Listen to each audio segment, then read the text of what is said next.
بسم الله الرحمن الرحیم.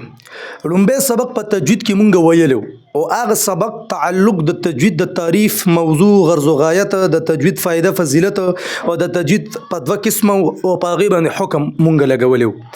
نننی سبق چې کوم دی که نه هغه د دې به دوه حصې وي، یعنی د دویم نمبر درس چې کوم د دویم نمبر سبق دی په دې دویم نمبر سبق کې به دوه حصې، یوه حصه د تجوید ضروری اجزا ضروری جزئیات یو په دې باندې به دا مشتمل وي، او دویمه حصه چې کوم ده هغه په لحن باندې ده.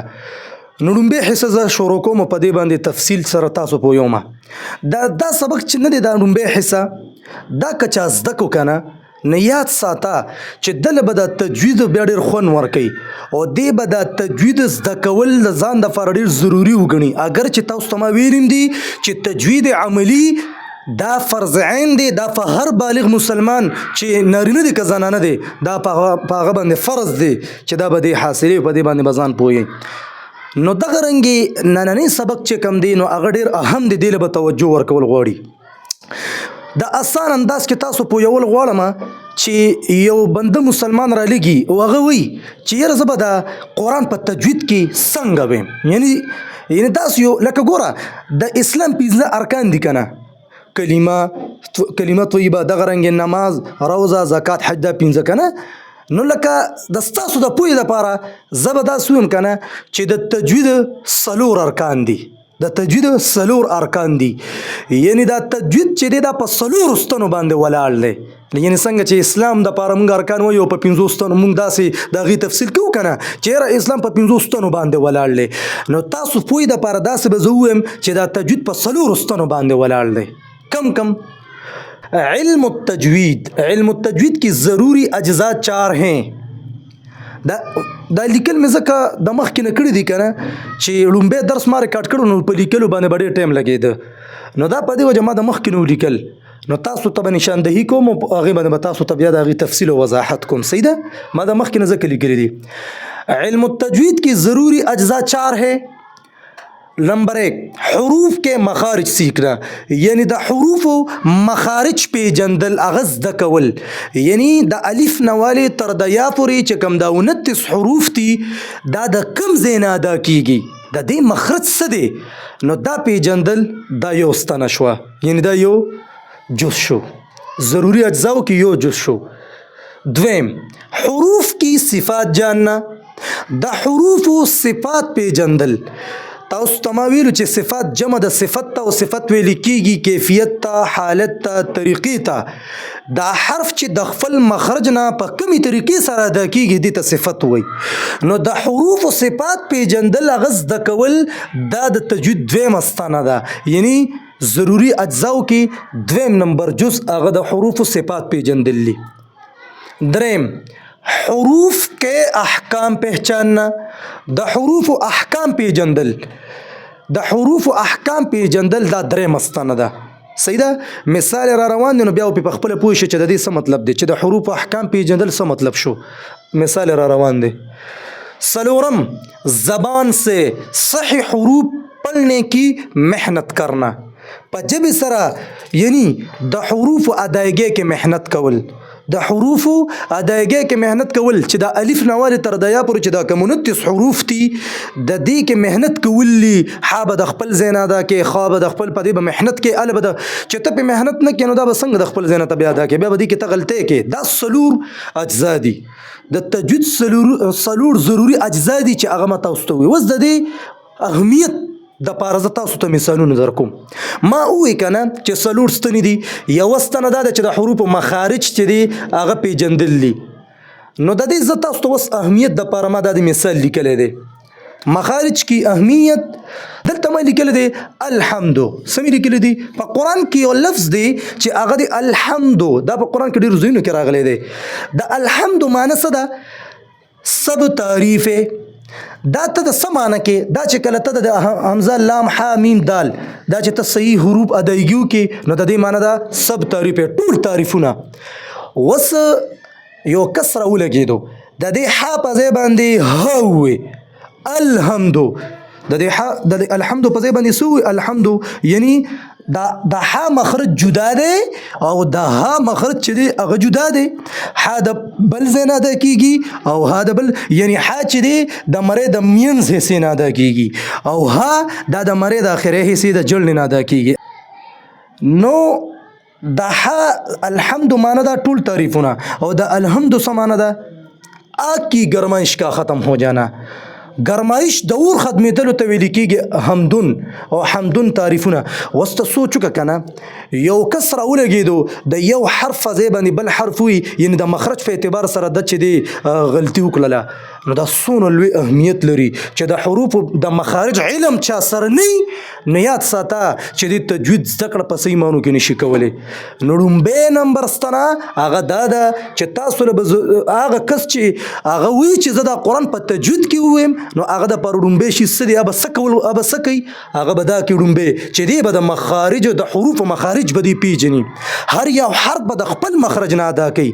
کو چېرې د خپل مخرج نه هغه حرف نه ادا کوي نو بیا به معنی بدلیږي. د هغې مثال مې دله درکو په حمدون او په حمدون سره. که چېرې الحمد کې دا ح د خپل ځای نه ادا کوي نو بیا ټیک ته تعریفونه معنی ده، ټول تعریفونه. او کو چېرې دا ح په ځای د ها ادا کو د خپل مخرج نه د ادا نه کو نو یاد ساته مخرج چې بدل شي معنی بدلیږي. د الحمد معنی ده د ګرمایش د اور ختمېدل. دا لومبی ستنه وشوله، یعنی د تجوید چې کوم څلور هغه ضروري اجزا دي په هغې کې لومبی نمبر وشو. دویم نمبر چې دی هغه دی حروف کی صفات جاننا. نو ما دلته لیکلي دي صفات لازمه کی اهمیت. صفات په دوه قسمه دي. صفت چې دی هغه طریقې ته وایي، حالت ته وایي. دا حرف چې د خپل مخرج نه په کومې طریقې سره ادا کېږي هغې ته صفت وایي. دا بیا په دوه قسمه دي، صفات لازمه او صفات عارضه. صفات لازمه هغې ته ویل کېږي، هغه صفاتو ته ویل کېږي چې هغه په حرف کې همیشه موجود وي، د حرف نه هغه نه جدا کېږي، هغه ناممکن وي د حرف نه جدایي، هغې ته صفات لازمه وایي. اوس چې دا کوم مثال مې لیکلی دی بس به په خپله پوه شي. او صفات عارضه څه ته وایي؟ د دې خپل تفصیل را روان دی د صفاتو. 5 نمبر سبق دی، هغې کې به زه پوره وضاحت انشاءالله تعالی کوم. خو دلته ځکه ویم که نه چې دا چې تاسو په دې خبره باندې صحیح پوه شئ نو ځکه د دې د وضاحت لږ کوم، تعریف یې ځکه کوم. او صفات عارضه هغې ته وایي چې دا په حرف کې کله وي او کله نه وي، یعنی مطلب دا چې ضرورت وي نو بیا به وي. د صفات لازمه په اهمیت کې ما یو مثال لیکلی دی، هغه دی وصویف. وصویف دا وصویف چې دی که نه دا په قرآن کې راغلی دی. په عربی کې د ګرمۍ موسم ته وصویف وایي چې کله ته د سواد په ادایګۍ سره ووایې. یاد ساته فصوت کې چې دی صفت استعلا او صفت اطباق ته، یعنی د جبې ویخ د جبې جړ هغه اوچتېږي او د جبې میړز اوچتېږي. نو وصویف به وی. وس یو بنده مسلمان د قرآن تلاوت کوي هغه د سواد په ادایګۍ کې د سین ادایګي وروړي، یعنی د سواد په ځای باندې سین وایي. مطلب دا چې یعنی دا وصیف وي، د وصیف په ځای باندې څه وایي؟ وصیف. دا سواد چې کله ته ادا کوې که نه ګوره دا سواد او دا سین دا د یو مخرج نه ادا کېږي، دا خو د یو مخرج نه ادا کېږي ورې، خو د صفت د وجې نه د یو بل نه جدا کېږي. نو ما دلته لیکلي دي چې وصیف مثال مې راوړی دی. نو وصیف معنی ده د ګرمۍ موسم، معنی د دې ده چې کله ته یې په سواد سره ادا کړي. کو چېرې یو کس راولګېد د سواد په ځای سین ادا کو، څنګه ادا کو؟ سین. نو د دې بیا څه معنی ده؟ وصیف. سیف ویل کېږي تلوار ته، په عربی کې سیف تلوار ته ویل کېږي. نو ته سوچو که معنی څونه بدله شوله. یعنی د دې صفات لازمه اهمیت ته وګوره چې تا په سواد کې صفت استعلا او صفت اطباق ته ونه کو، د ژبې ویخ او د ژبې مینځ د بر اوچت نه کو.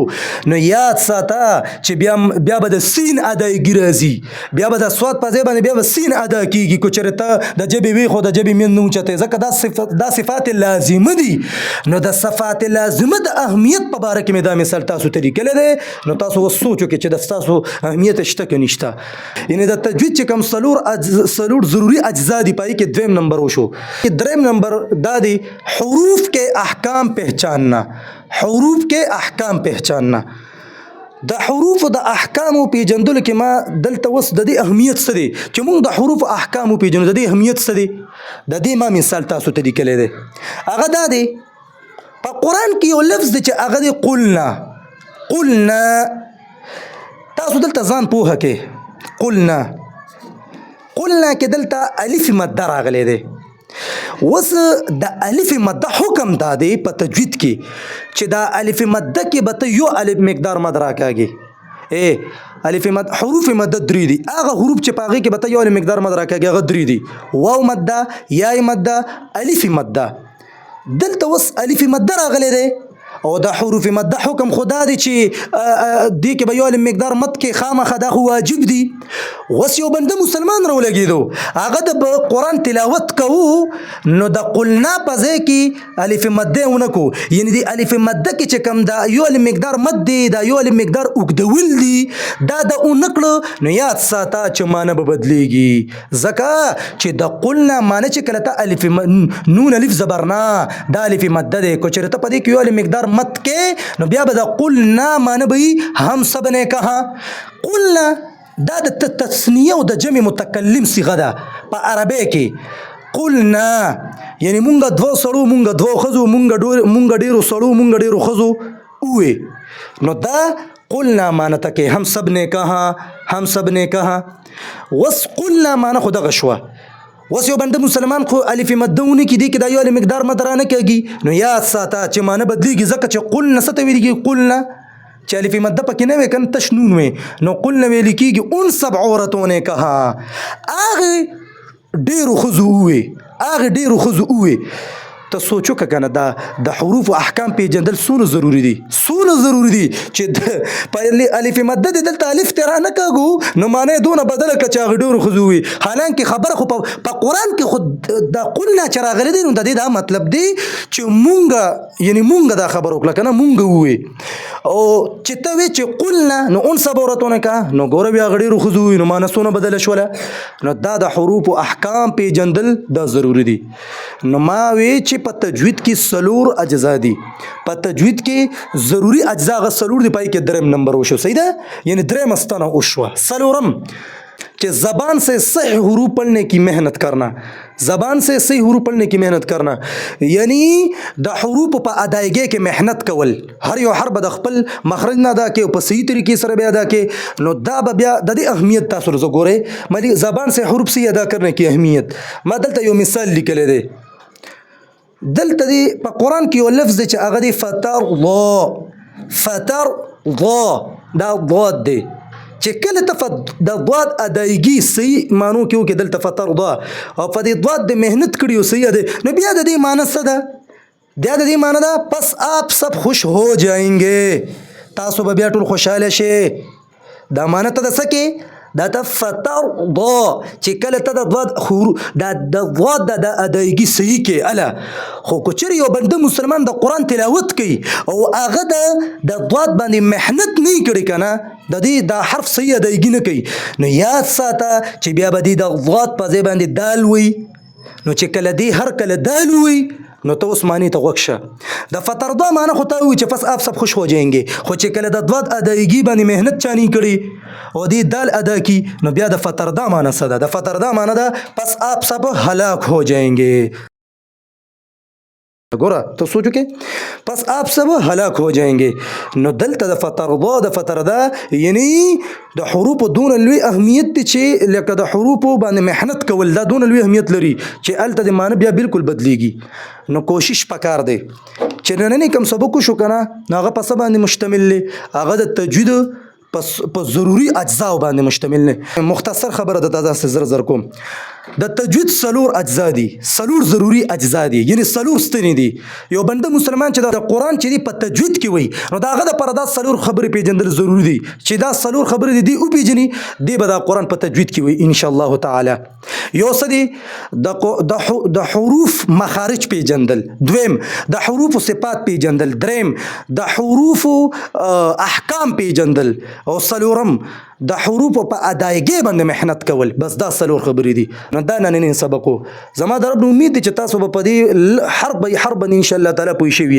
دا لومبۍ حصه وه دویمه حصه چې دا هغه د لحن په باره کې د هغه به ان شاء الله تعالی سبق وایو که هري یعنی په دویم نمبر درس کې په دویم نمبر سبق کې لومبۍ حصه وشوه او دویمه حصه پاتې ده چې هغه به د لحن ویل کېږي غلطۍ ته قرآن چې څو غلط وي دي ته لحن وایي په دې باندې به پوره تفصیل ان شاء الله تعالی بیا کوو دا یو ضروری خبره کوم ما بل وزم دا خبره کړې وه زه تاسو نه لایک غواړم نه کمنټ غواړم تاسو دا ویډیو وګورئ چې تاسو ته فایده ملو شي ځکه چې زما د وجې یو بنده مسلمان د قرآن تلاوت په سیمانو کې کوي او د حروف ادایګي کوي صحیح طریقې سره دا زما د فارغ غټه خبره ده نو په دې وجه تاسو کوشش وکړئ چې دا ویډیو وګورئ اخره پورې او دغه رنګې دا بیا د خپلو ملګرو سره مشران کشران چې څونه دي دا ټولو دپاره ضروري دي ما ویلیم دي چې تجوید عملي دا په هر بالغ مسلمان چې دی نارینه او زنانه دواړو باندې فرض دی نو کوشش پکار دی ټولو ته چې دی نوجوانان الکانه مکسر داسې وي د کشران وروڼي په کور کې داسې نو هغې ته هم چې دی تاسو دا ښودلی شئ چې هغې ته هم د دې فایده میلاوه شي په خپلو خصوصي دعاګانو کې مو یاد ساتئ واخر دعوانا ان الحمد لله رب العالمين